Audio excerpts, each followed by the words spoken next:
Cars are getting smarter.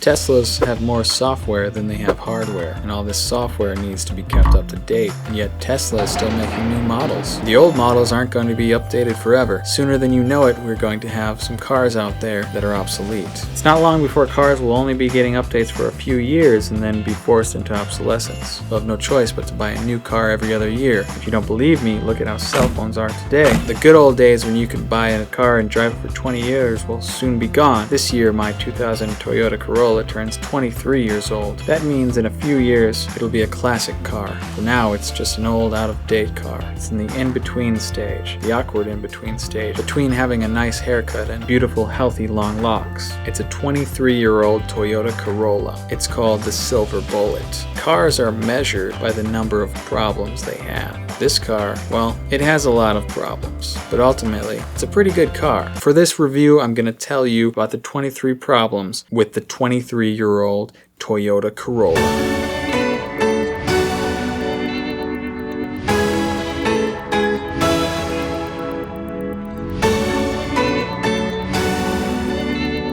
Problem number 1. The car might be tampered with. When I bought the car, I bought it with 40,000 miles on it. That's not a lot for a car that is 15 years old. That's 2,500 miles per year. And the people who I was buying it from are from the city. They're from Chicago, so they don't drive often. But then again, someone could have turned back the odometer. It wouldn't be that hard to roll the clock back on the life of this engine. Anytime you buy anything used, you have the problem of you don't know what the last guy did to it.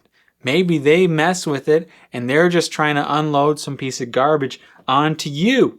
My wife sold some couches on Facebook and they looked at them, and when he was picking up the couches, he was like, "Do they have bed bugs?" And we told him no, they don't have bed bugs. Anytime you buy something, it might have bed bugs. A car might have bed bugs. I never would have thought that the car had 200,000 miles on it. My dad thought that. His philosophy is that if something seems too good to be true, then it is too good to be true. Lots of times when something seems too good to be true, it is too good to be true. That's why there's the saying. But sometimes if something seems too good to be true, it's not too good to be true. There's no explanation for it either. It's just, it's a good deal. If it did have 200,000 miles, how would that change my driving in the car? Maybe, just maybe, I would put high mileage oil in the car.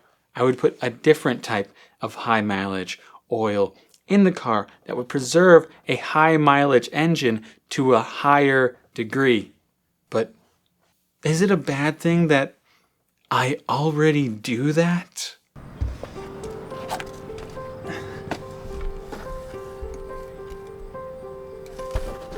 So that's the damage. Wow.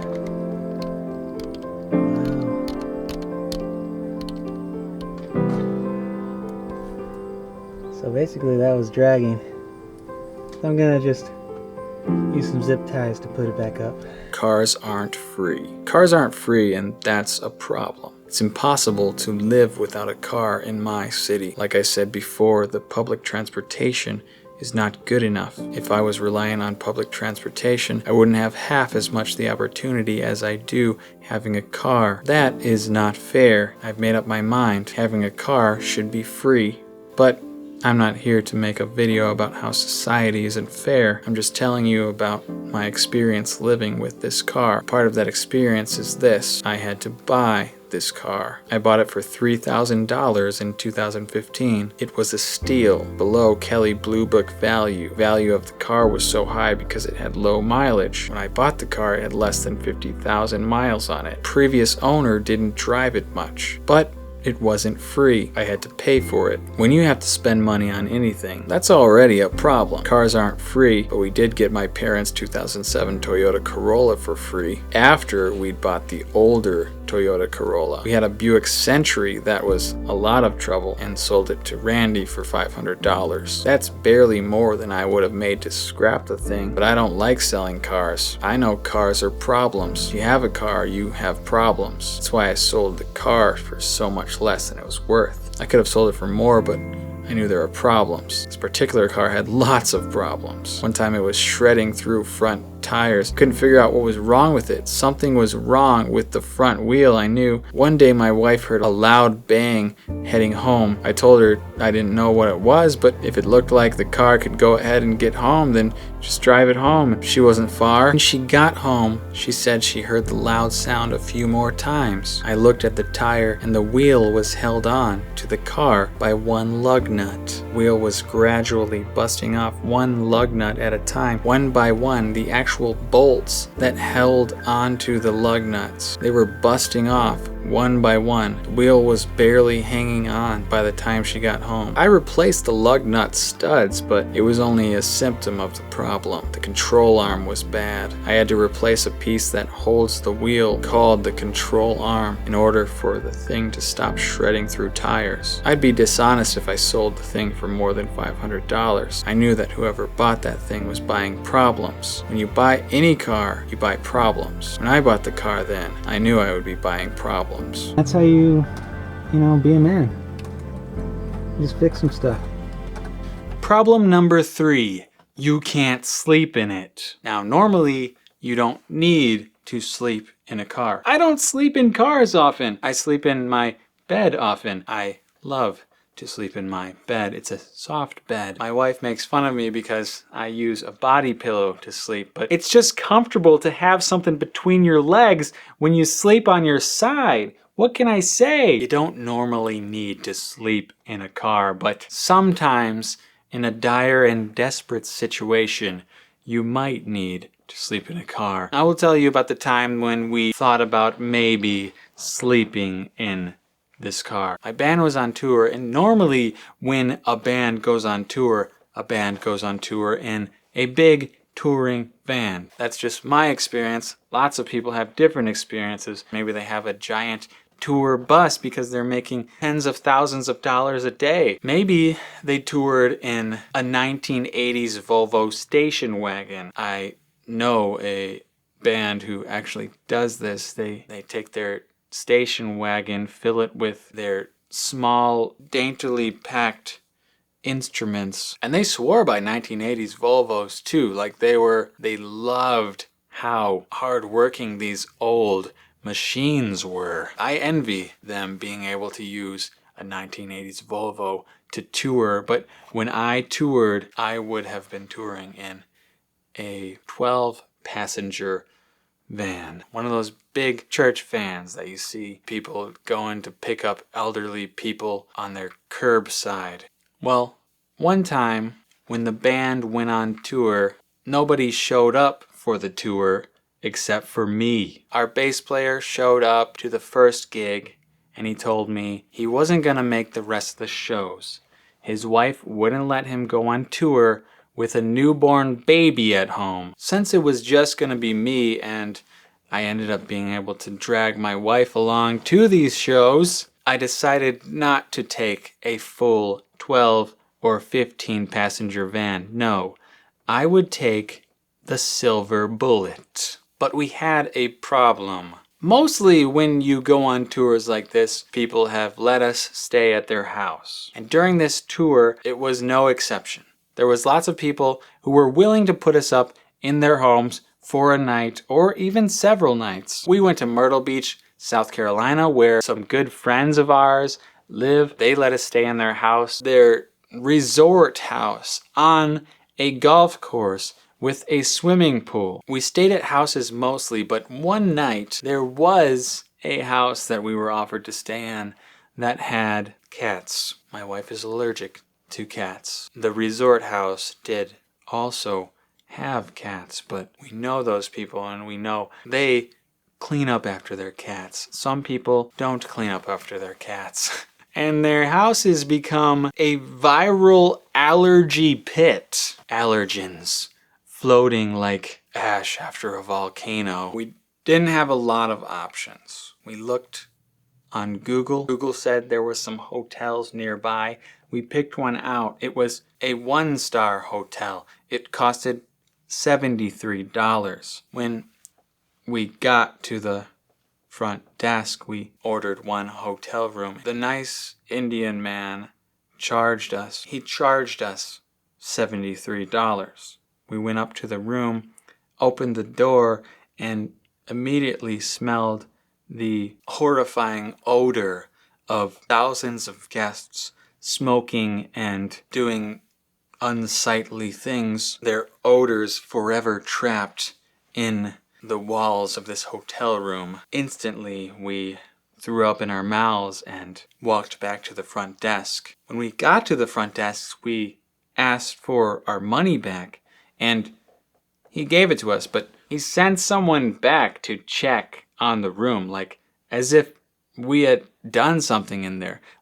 As if there was something we could have done. In the 1 second that we opened the door and smelled that odor, there's something that we could have done to make it worse. We actually probably made it smell better just by having deodorant on. They gave us our money back. We thoroughly contemplated our next move. When this has happened in the past with a 15-passenger van, a 12-passenger van, it's easy enough to pull into a Walmart parking lot and just sleep on the back benches. The Silver Bullet doesn't have back benches. If you try to sleep sideways in the thing, your head sticks out one side, or your feet stick out the other side, like a dang Dr. Seuss book. So we called the guys who were staying at the cat house. They'd let us in. We went to the cat house, and these people, it turned out, had been the kind of people who clean up after their cats, who don't have an allergen-filled cacophony. These are the people who let us stay at their house, and they even blew up an air mattress for us. I'm glad we didn't have to sleep in the Silver Bullet, because that's one of the problems with the Silver Bullet. You can't sleep in it. Problem number 4, the problems we bought. Like I said, I knew we would be buying problems. I was prepared to buy problems, but my wife wasn't prepared to buy problems. She wasn't okay that there was problems. So much so that I almost took the car back. These are the problems that we bought that almost made me return the car. The car smelled bad. Anything that isn't yours that you buy, if it has the capacity to have a smell, smells bad. The car I sold to Randy for $500 didn't smell bad. I'm sure it smelled bad to him. It smelled bad to Randy, but it didn't smell bad to me. It had an exhaust leak, so it most likely smelled like exhaust. The exhaust smell probably overpowered most of the other bad smells of the car. But the 2000 Corolla, it didn't have an exhaust leak. It didn't have an excuse to smell bad. It also had a coffee stain on the front seat. It had a dent in the front driver's side door. The driver's side window didn't go down. The obvious things were obvious, but the not obvious things appeared when it was paid for and sitting in our garage. You can't know what a car smells like when you're test driving it. You need to sit in the garage for a night and get up the next day, take a whiff. We instantly knew the car smelled. You don't see stains until you see them in proper light. We saw the dent and we knew the window didn't go down, but when you add the stain and the smell, my wife at least would never be happy with it. I looked at the car title. I looked at the car. I dialed the number of the guy who sold me the car. Nice guy. He'd let me return the car. Wouldn't be happy about it, but my wife couldn't live with the car. I never put the call through. I didn't return the car. I doubled down. Go to the store, buy the stain lifter, industrial strength odor removal, look up YouTube videos, how to fix dents, replace window motor, stain came out and so did the odor. The dent got better, it's still there. More on the dent later in this review. For the most part, I fixed it. I put in the work, my wife saw it, sniffed it, opened the door, tried the windows. She decided she could live with it. Actually, she loves the car now. If she has to drive without me, she drives this car. But when you buy a car, you don't only buy the problems that the car has when you buy the car. You're also buying a perpetual problem-causing machine. The rest of the problems are problems that happen to the car while I've owned the car. You see this? You know what you're looking at right now? Of course you don't. It's an endless foray of electrical, mechanical, a bunch of junk is what it looks like. A junk drawer, a junk chest. Well, what I want to get out is over here. But in order to get that out, I have to get some bolts. And one of them is I'm sticking my hand under here, and it's right here. Putting my finger on it right now. I don't know if you can really understand this, but it's not a really good place to put a wrench. Yet, I have to do it. I have to do that because the people who designed this car decided that it was necessary to put that bolt there. Problem number 5.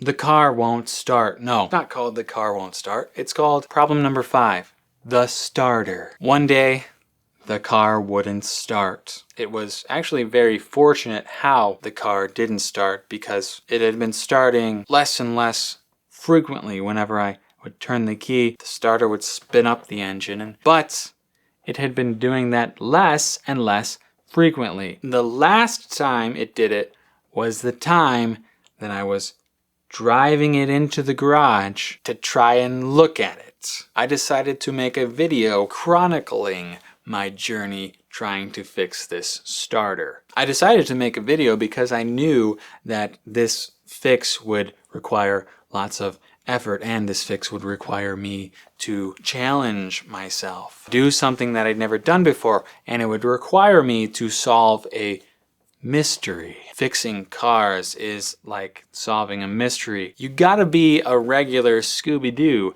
if you're gonna actually figure out what's wrong with your car. The starter on this Silver Bullet is freaking hard to get out. You take the battery out, like 3 bolts under the car, blind, and then 1 bolt is like ridiculously hard to get through under the battery, like through a impossibly dark valley. It's difficult. It's challenging. It makes for a good video. I got it out and I took it to Advanced Auto Parts. I took it there because on the internet, it told me you could take it to a place like Advanced Auto Parts and they would bench test it for you. I gave it to the guy. He took me to the back room. He put the starter on the table. He connected up the positive to the positive terminal. He pressed the button on the baby UI screen that said start test. The starter shot out. It spun and it said on the preschool UI, this is a good starter. I left. Defeated. Deflated. The people at Advanced Auto told me their theories. They thought maybe the battery that I had was bad. Maybe the wiring I had was bad. They thought maybe I was chasing a ghost. I put it back into the Silver Bullet. I put a different battery on to test it. No luck. Every time you have a problem with your car, it is like a whodunit caper. Collect pieces of evidence and put all the evidences together to form up a case in order to figure out what's wrong with the vehicle and how to fix it. Being a car mechanic is a lot like being a detective. The car wouldn't start.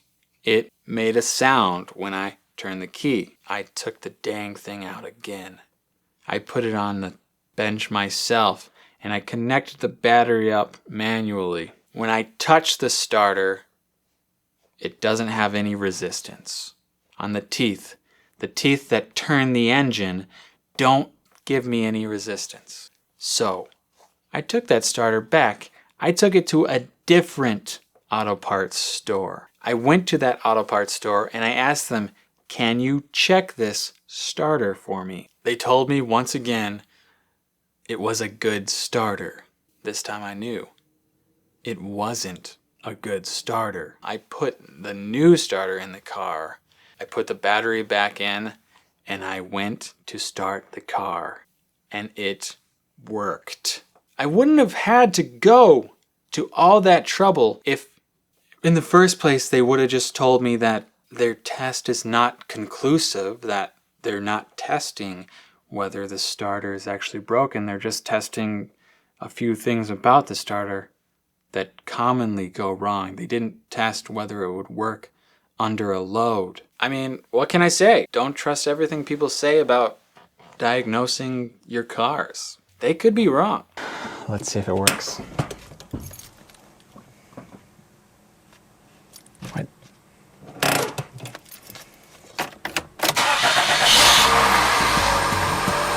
Yes!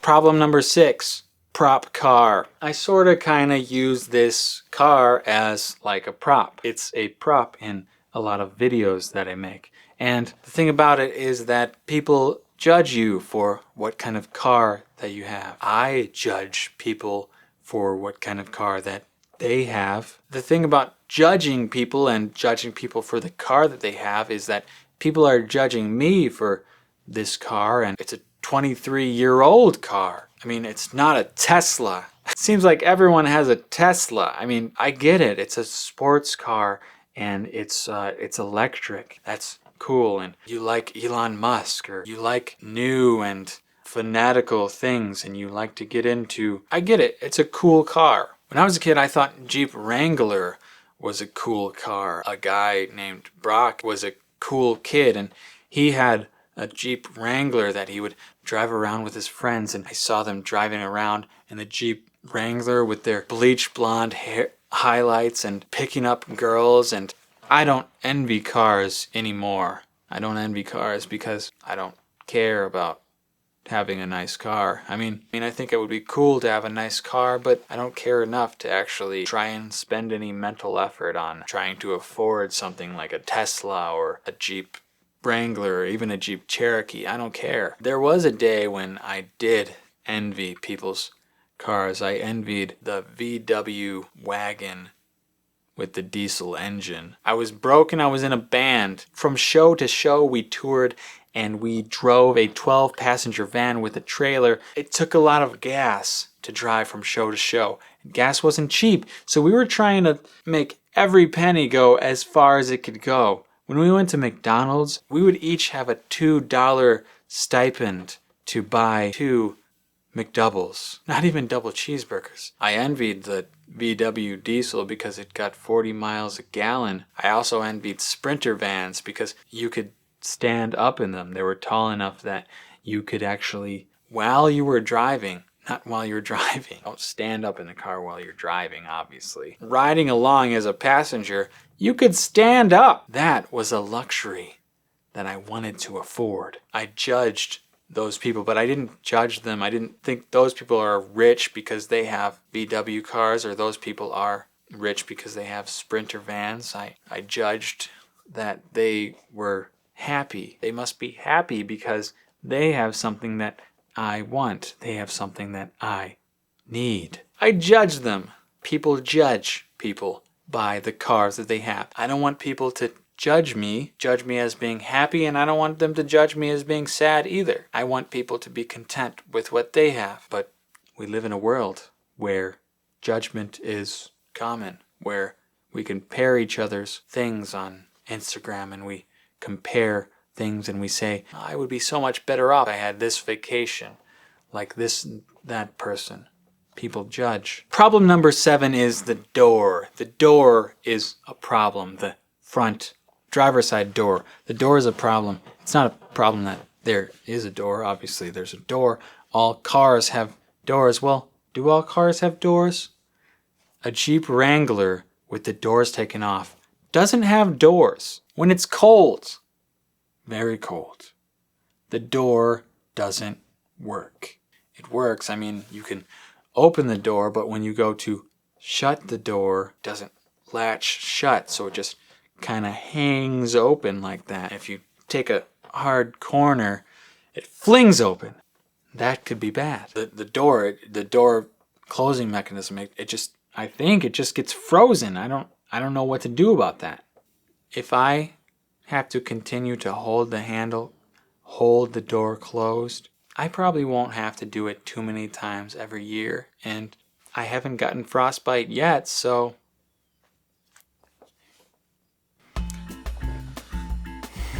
hello. This is the part of the video where I Patty Schultz show you the car. I know you've been waiting. I know that you're excited. I know that you're excited to see the car. I know that it's everything that you've waited for, to see this beautiful monstrosity, this old and weird thing. The car, well, it's right here.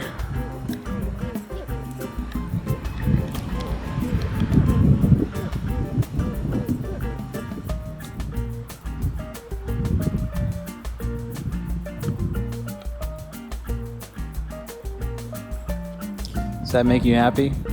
Problem number 8. The inside trim. The inside trim of the car is messed up. It's not perfect. It was perfect when we bought it. It's not perfect now. It's all because of Sumit. Sumit is one of the dads of the kid that my wife used to have in her daycare. One day my wife was watching this kid at Sumit's house. He needed to get his car out of the garage. Silver Bullet was in the way. Sumit kindly offered to move the car out of the way so that my wife didn't have to do it. He took the keys, moved the car. When he was getting out of the car, he brushed up against the inside trim of the car, and because it's so old and has spent so much time in the sun and going quickly from cold to hot temperatures, because it's cheap and plastic, for all those reasons, it disintegrated off the frame of the car. I say it was all Sumit's fault, but it's not true. Sumit was the first one to start breaking this cheap plastic trim off, but it hasn't stopped coming off. I'm always breaking it off like pieces of bark off a crusty dead tree. I guess this happens to the car because it goes quickly from cold to hot and vice versa lots of times every year. Does it really matter what the car looks like? If the trim is disintegrating, does that even matter? Who cares if the car looks like it's falling apart if you know that it's not falling apart? If you know that you will get from point A to point B? Does it matter that the trim is so flaky? Uber doesn't let you drive for them if you don't have all your hubcaps. They need to know that the rims of the car are going to be covered up by that sweet, sweet, precariously positioned plastic that falls off with the slightest curb touch. They need that, but they don't ask you if your interior trim is disintegrating. Underneath the trim is a painted metal frame anyways. Metal frame looks better than the cheap plastic trim anyways. So why do I keep all that disintegrating trim on there anyways? Truth is that I'll never be able to fix it. I'll never be able to undisintegrate that trim. It's a goner. Some part of me doesn't want to take it all off. Some part of me isn't sure. The car came with the trim. Doesn't it serve some purpose besides just making it look nice? Maybe it does serve some kind of other purpose.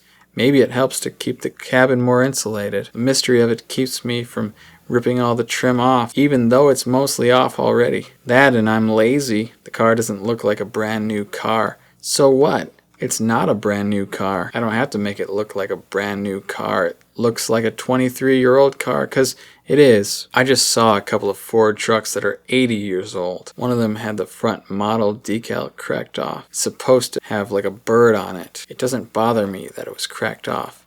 It still looked like a great little truck. Problem number 9. Tapes. They don't make tape adapters like they used to. When I bought this car, I noticed right away that it had a tape player. It didn't have a CD player. It didn't have an aux-in cable. It didn't have Bluetooth. It could have had a CD player. They had CDs in the year 2000, didn't they? It has a tape player. It plays tapes. That's normally not a problem because they make tape player adapters. Tape player adapters where you put a tape into the thing and then it has an aux cable that you plug into your music playing device. I've used plenty of tape playing adapters in my day. My friend Bryce in his Jeep Cherokee had a tape playing adapter. Bryce and I bonded over playing music we ripped off of the internet on our iPods, showing each other the newest albums that we had just discovered. Indie sad songs or hardcore metal songs with breakdowns and hardcore songs with two steps and beat downs. We used the tape adapter till it had no tape left. We used the wheels off of the tape adapters. They continued to work. I never remember having a tape adapter not work. Well, adapters now, tape adapters that they make now, they don't make them like they used to. I bought 2 tape adapters for the Silver Bullet. Each of them has broken each of them has died. They're hunks of junk. After I tried having 2 different tape adapters, I gave up on the idea of having a tape adapter at all, and I just decided to buy some tapes at Half Price Books. Half Price Books had a lot of tapes.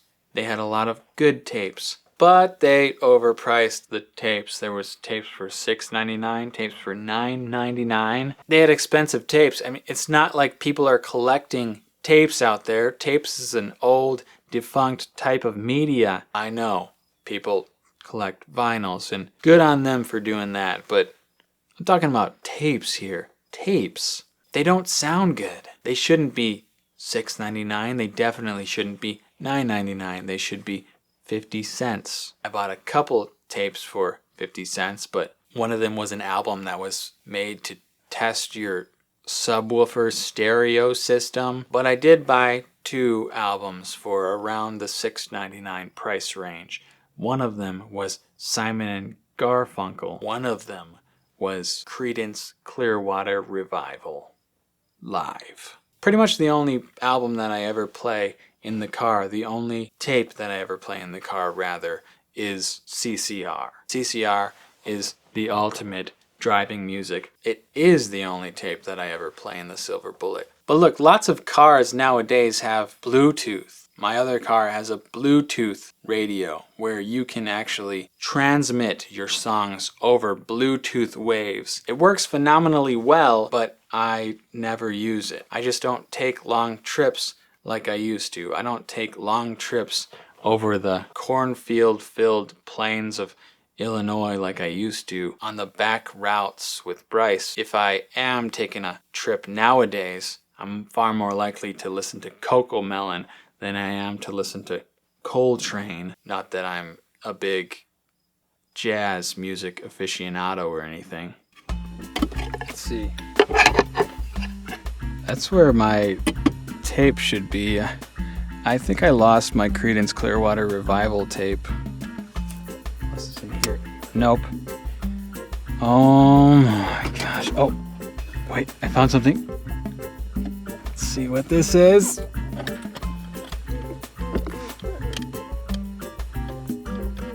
Can you see that down there? That's a tape. What tape is it though?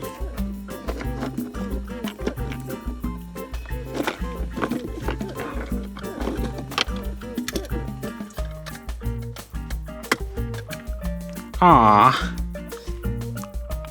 Simon and Garfunkel. Problem number 10, tires. The tires are a problem on the car. The tires are a problem on the car because the tires wear out. But not only do they wear out, they wear out unevenly. And one time I was driving the car and I noticed that the car was veering to one side. When your car is veering to one side, you worry. I just put off looking at the problems. Time and time again, I put it off. I feel the problem. I see the problem. I know there's a problem, but I don't look into the problem. I don't look into it because I think it's going to be a lot of work to fix the problem.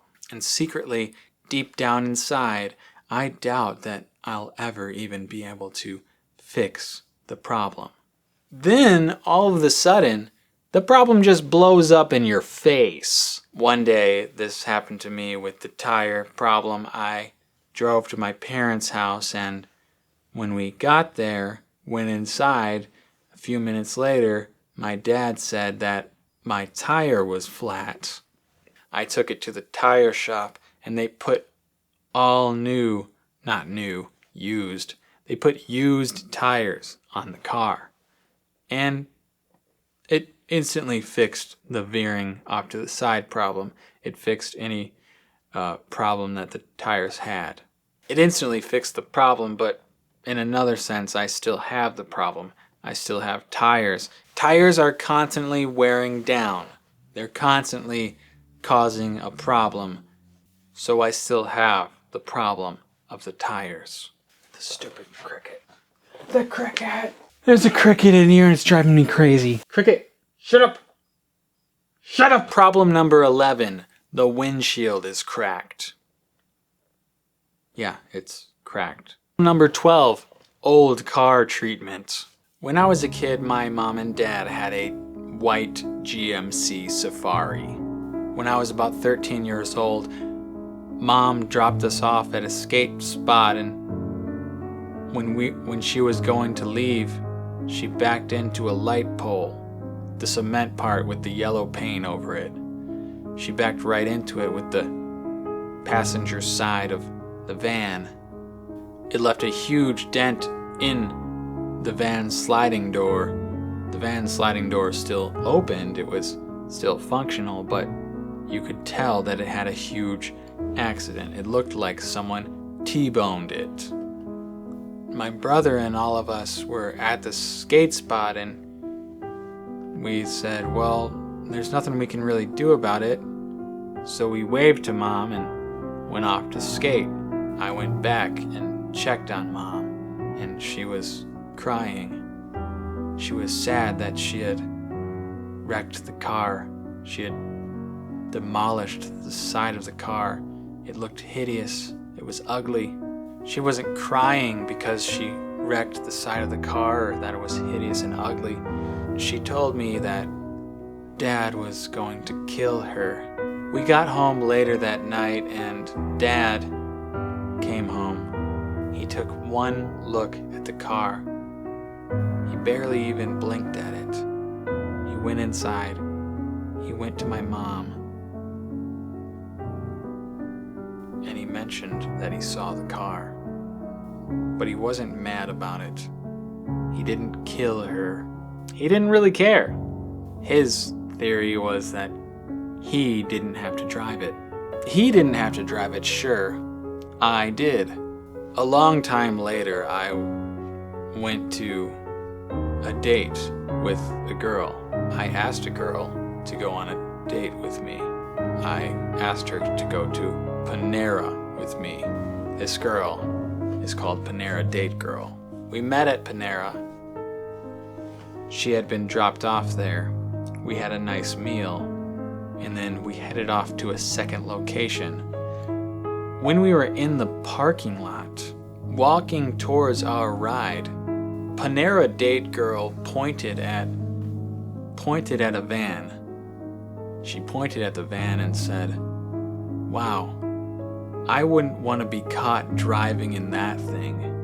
She was pointing at the GMC Safari, the white GMC Safari, scarred by the yellow parking lot light obstacle, with a dented inside the size of a volcano crater.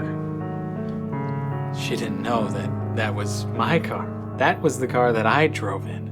People hate to be caught in cars that are ugly.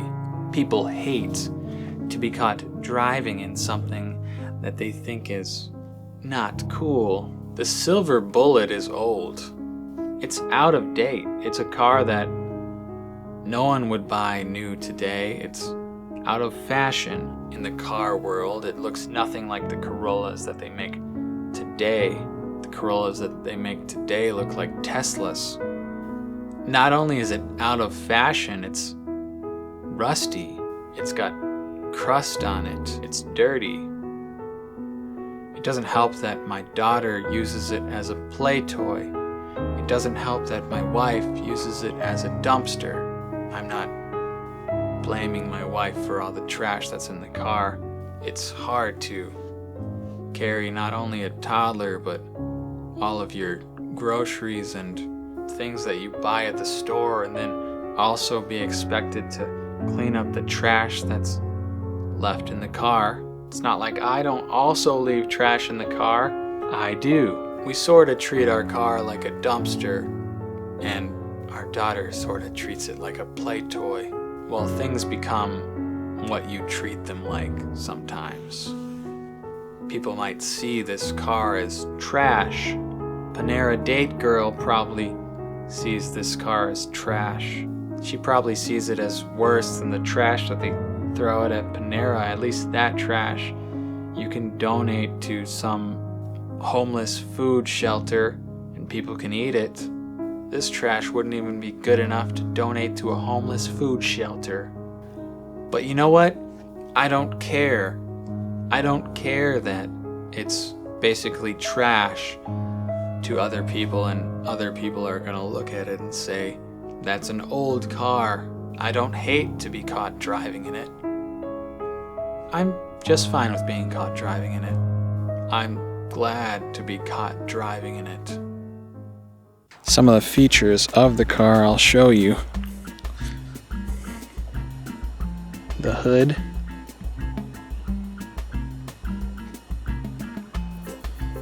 You can see this dent right here. I didn't even mention that in the problems of the car. The headlights. Good shape on the headlights. A little foggy. Yeah, they're a little foggy. This is what I call paid too much at the car wash. All the gloss, the sheen has fallen off here. Problem number 13. Loud. Have you ever realized how loud cars are? Cars are obnoxiously loud. They're like so... I never noticed how loud cars were until I took my dog Georgia on a walk around our neighborhood in the street, because she wouldn't even walk next to cars that were parked in the driveway. Every time a car would drive by, I don't care how loud it was. I don't care if it was an electric car. She would jump as far as she could away from the noise. Cars are loud. It's crazy that we allow cars to be roaming around with such loud exhausts. Maybe it's just where I live. Where I live, you don't have to take your car in to get any kind of emissions testing. You can drive your car however loud that you like it. Maybe it's because we don't have cars heavily taxed by the government, so doggone near anyone can have a car. If you buy a car outright for $500 like Randy did, you can have a car even if it's loud. If it takes you from A to B, you can go from A to B. I mean, you have to get insurance. On the other hand, I like freedom. I like being free to do whatever I want to do. When I had the Buick, it was a car that was so loud you could hear it when I entered the same zip code. Having a loud car is embarrassing, I think. Some people do it on purpose, but I would rather have a quiet car over a loud car any day. The Silver Bullet, this particular car is not very loud. But listen, I don't care if your car is only as loud as a MacBook fan when it kicks up. When I'm going on a walk and Georgia doesn't jump away from your car, then your car is not loud. But until then, cars are loud.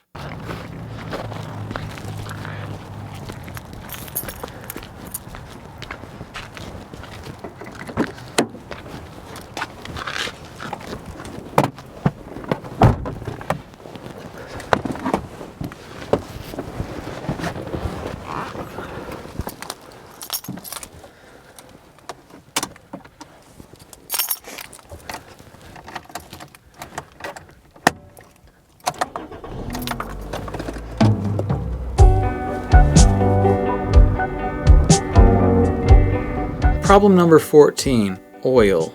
Drive the car into the garage, park, pull the hood latch, open the hood, prop the stick, place the drip pan, unscrew the oil filter, drip oil, pour new oil into the filter, screw oil filter onto the car, open filling cap, put new oil into the engine, close oil cap, remove prop stick, close hood. Does that seem okay to you? It seemed okay to me. Once I did just that, and months went by and I did the same thing a second time, only to realize that the car was full up on oil. I couldn't fit the new oil in. I forgot to open the drain plug of the car. I forgot to drain out the old oil. I must have driven overfilled with oil, overfilled with a mixture of bad and good oil. The car was bursting full to the brim on oil, drowning in it. Lucky it didn't drown all the way. It survived, and I got the car down to a natural amount of oil. Oil is a problem in this car, not because of it not doing what it's supposed to do, but because I'm not that smart. I'm so dumb sometimes that I forget to do the one step that is completely and utterly the most important step and the most fundamentally simple car maintenance task you could think to do. It's not even like I save money by buying my own oil and changing it myself. I could get the same deal if I went somewhere and had them do it for me. The reason that I have to change the oil myself is a selfish reason. I just want to do it myself, and I don't like the feeling of having someone else taking care of the work that I could be easily doing myself. If I can do it myself, then I should do it myself. Why should I spend the time of taking it to someone else's shop? Let them do it for me. Well, maybe because if I do it myself, I won't do it right. Maybe I should let other people do what they are good at and just stick to my domain of what I'm good at. What was it that I was good at again? Problem number 15. Money pit. Cars are money pits. Drive It Forever is a book. Drive It Forever is a book that my dad wanted me to read when I was learning how to drive. My dad said if I wanted to drive his cars, the cars that our family owned, the cars that he had bought with his money, then I would have to read Drive It Forever. Well, I did read Drive It Forever. Drive It Forever is a book about making your cars last as long as they possibly can.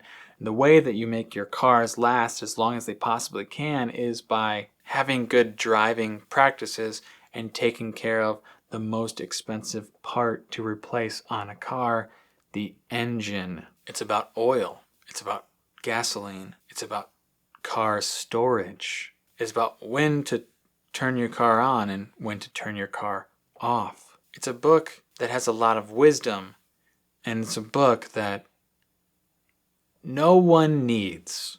No one needs it because no one's trying to drive their car forever.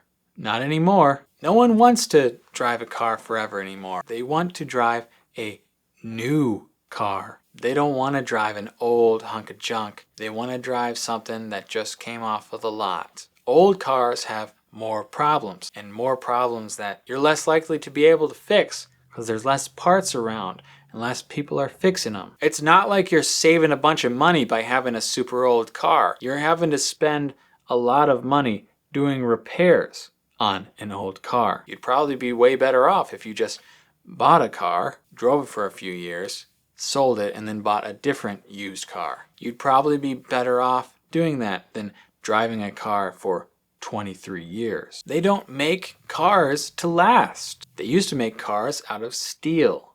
Steel is the ultimate material. Steel is the material of things that can last forever. But they don't make cars out of steel.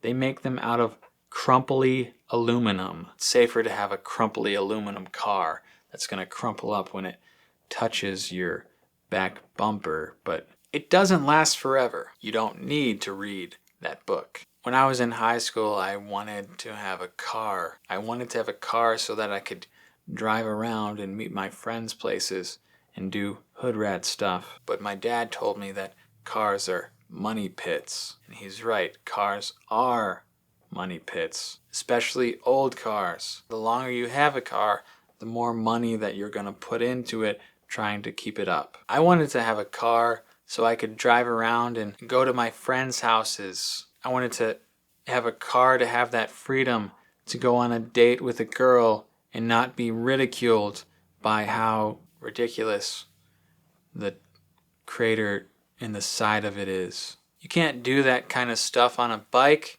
I once rode my bike all the way to Bryce's house across town. It took me all day. It was dark by the time that I got there. I had to call my mom to pick me up. I wanted to have a car when I was in high school because I wanted to be normal. And being normal to me was having a car. But I found out that being normal also meant wasting a lot of money. So now I'm okay with not being normal. Problem number 16, the car stalls. You start it up, back it out to the end of the driveway. Sounds bad, and then it stops. And then you have to put it back into park, start it up again, and then go off on your merry way. 50% of the time, that happens on the first time that you start the car in the day. I have no idea how to even begin to fix it. It's not hurting me to have it stall there, so I'm not going to think about it. But it is a problem. You can see my little crack in the window there. If you can tell. On here. There. See that? That's the window crack. You can't tell, but it's sure there. Someone will notice it. I need to replace these wiper blades. Yeah, they're not doing anybody any good over here. They're not as bad as my other car. My other car has horrible wiper blades. If you look inside the car for a second here, you'll see, look at this.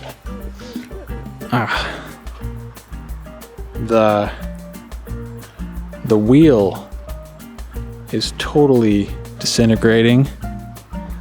And here's the trim up here that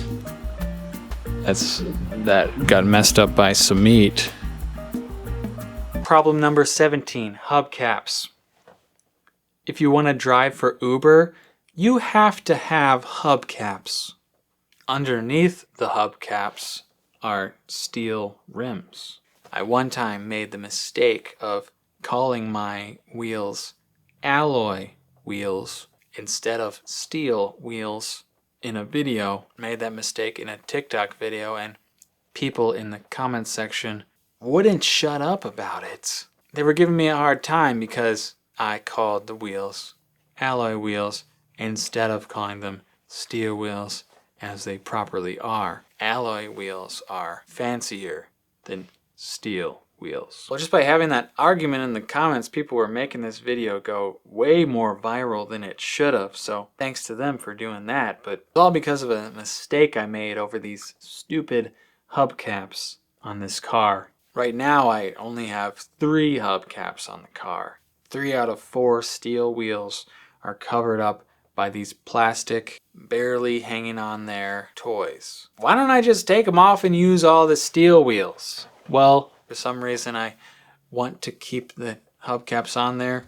Maybe it's a small line of protection against scratching the steel beneath the hubcaps. I don't know. Maybe I think I might drive for Uber someday, and if I do, I'll only have to buy 1 new hubcap. Problem number 18, the Bible. This car ruined my favorite Bible. It was a New Living Translation Bible. Some people don't like the New Living Translation. They think that it's too much of a paraphrase of what the Bible says. Well, I don't know if it's a paraphrase. Maybe. I think it's very readable, and it's a good way to approach reading something that wasn't exactly even written in your language. This was a Bible called the Wayfinding Bible. It has different ways of breaking up the Bible into different little stories, little chunks of scripture that you can read every day. The car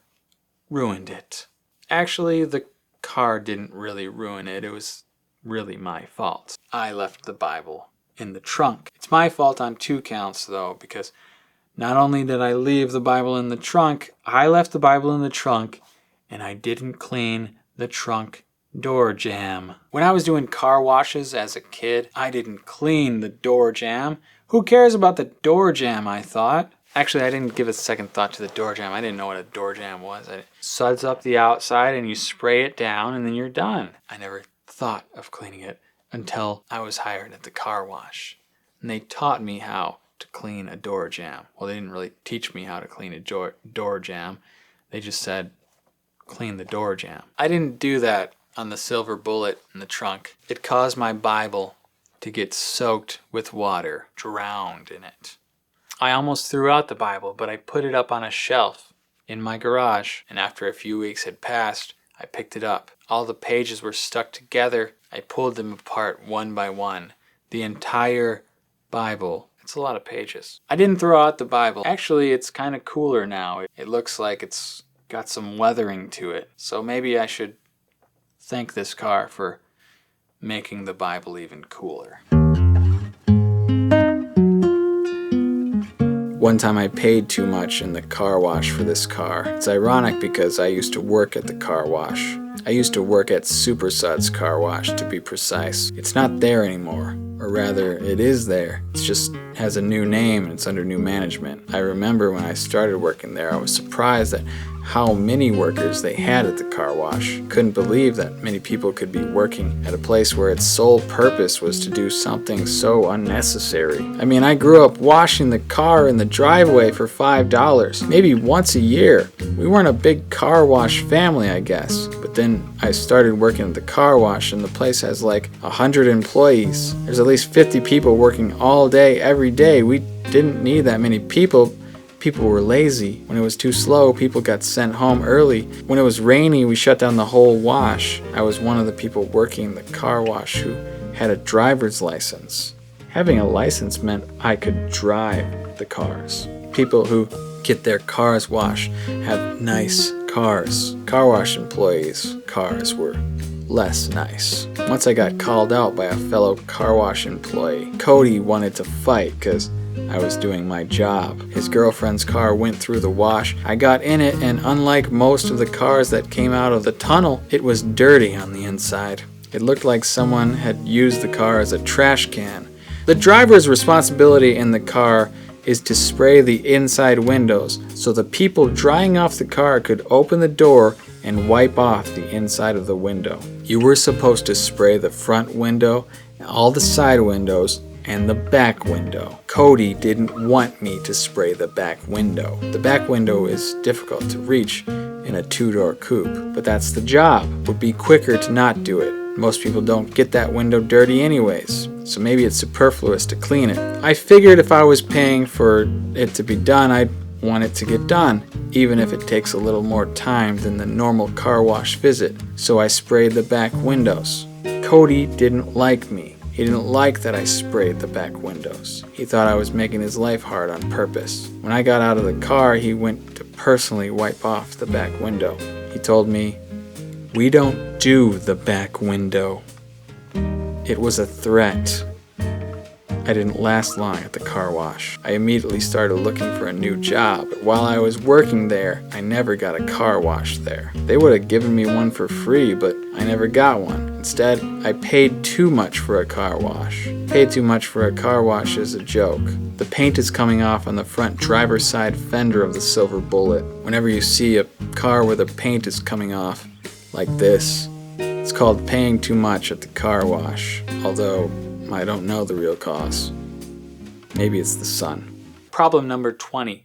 Plywood. Wood is expensive nowadays. Can anyone actually verify that? When I was a kid, I made a mini ramp. I built a mini ramp in my backyard for $400. I remember that because it was my birthday present one year. I remember writing down how much each piece of wood would cost and adding that all up. This year, I built 2 quarter pipes and it costed me less than $100. I had to buy a sheet of 3/4 inch plywood. I bought it for about $40 and I was watching a Tom Sachs video about plywood. It looked like they were selling a 3/4 plywood for $40, the same price that I just bought it for. And that video is like at least 10 years old. Is plywood more expensive? I don't know. I don't buy it frequently enough. I don't buy it very frequently at all. It doesn't fit in the Silver Bullet. I want to buy plywood. I want to buy it all the time. I want to always have plywood to use for projects, for shelves, and for other random things. The only way that I can fit plywood in my car is if I cut it into 6 pieces. I once had a sheet of plywood cut into 2 pieces, slid it into the back passenger seat, but that was really pushing the Corolla to its limits. So now if I want to buy a sheet of plywood, I have to ask a friend. This car forces me then to spend time with friends. Problem number 21, Christmas. In my town, they have a bunch of businesses come together and they put up lights in this one park. Last year we went there and we went to see the lights. We went with our daughter. Well, we got up to the lights and I realized that I couldn't turn off my headlights. The headlights on this car don't turn off. You want your headlights to stay on. You want people to see when you're coming. Normally, few specific times when you want to be driving and you want your headlights to actually turn off. This car doesn't do that, and that's a problem. I couldn't turn off the lights in the car. We drove through the Christmas light show with our lights on. Some people were mad that I didn't turn my lights off. Whatever. Problem number 22, the brake line. The brake line rusted. It started to leak brake fluid. I sat on this problem for 6 months. I didn't want to fix the problem. I thought it would be really hard to fix the problem. I thought maybe I wouldn't be able to fix the problem. Well, I finally decided that I would fix the problem. And when I decided to fix the problem, I wanted to do it right. I looked up on the internet, how do you fix a brake line that's rusted out? And it told me you got to do a double flare. Think of flare jeans.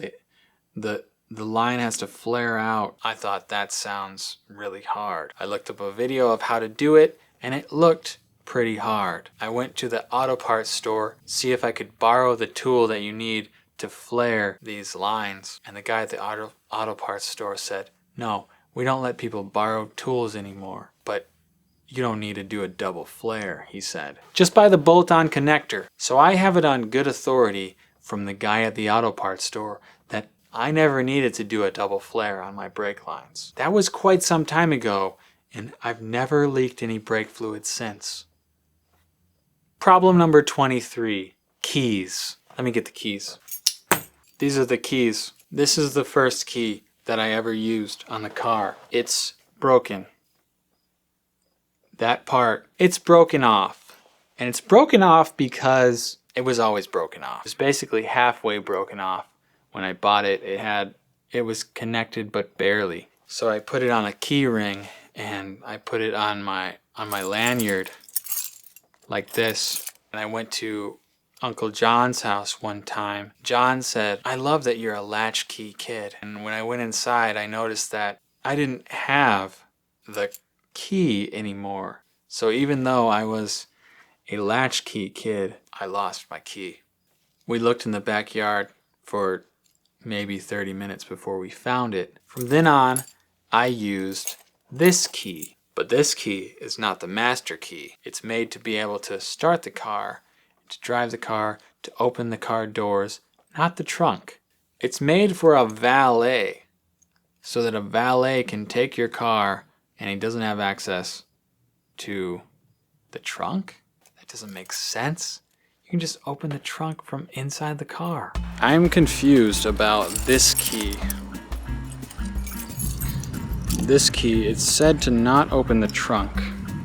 Section 1.2, vehicle is supplied with 2 kinds of keys. Master key works in every lock. Sub key, this key will not work in the trunk. To protect things locked in the trunk when you have your vehicle parked. Leave the sub key with the attendant. Let me see if that's true. It opens the front door. Okay? It opens the front door, but does it open the trunk?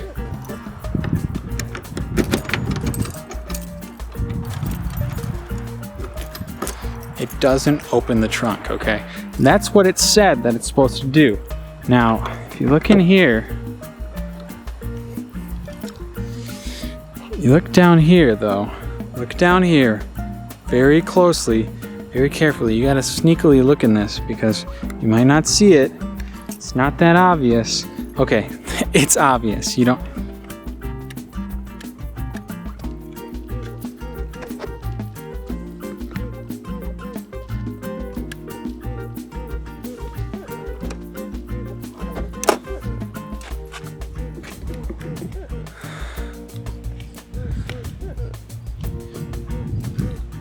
You know what I just did?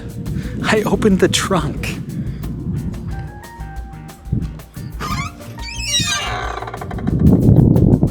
Yeah, it's dirty in there, I know. I picked up some pavers from my neighbor. In the introduction to this video, I said that this car is pretty good, and that's true. This car is a pretty good car. It's 23 years old. It has had at least 23 problems, if not more. I expect there to be more and more problems as the car gets older. The car is not like a Tesla. It's not cool, it's not sexy, it's not a new model. It's not something that people are gonna be envious of, but it does have some software. The Tesla is more software than hardware. This car is more hardware than software. It does have some software. Software to program the radio in the car. It has software to program the odometer. If you take off the front panel with the gauges, you'll see a computer board with software. You'll see the brains. Plug this thing into a code reader and you'll see what sensors have been tripped, what codes have been set off, what you could possibly need to fix that you didn't even think was wrong until you looked at the dang codes. Even if it has some software, it's 23 years old. It's not obsolete. It's not going obsolete anytime soon. There won't be any forced obsolescence of the 2000 Toyota Corolla because it doesn't rely that much on software and software updates from companies who you may or may not be able to trust. It's a pretty good car because my date, that is my wife, isn't embarrassed to be seen in it. She thinks it's a cute car. She thinks it's a pretty good car. The car still drives. Still driving is important for cars. Still driving is all that I ever asked of a car. It can be serviced. It can be fixed. When the problems do come, I will be able to fix it with my own two hands. I'll be able to fix it.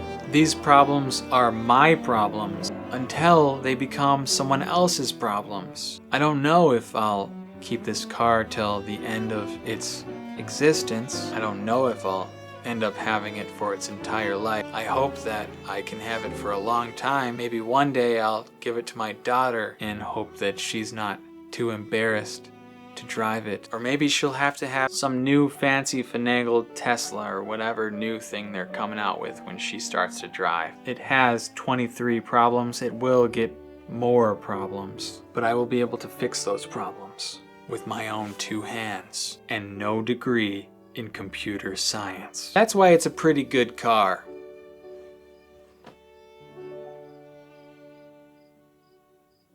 Thank you for watching this whole entire video to the end of the video. This is now the end of the video. Why not subscribe to this channel of other videos? If you like this video, send it to the person that you know who has the oldest car. That person is my people. Goodbye.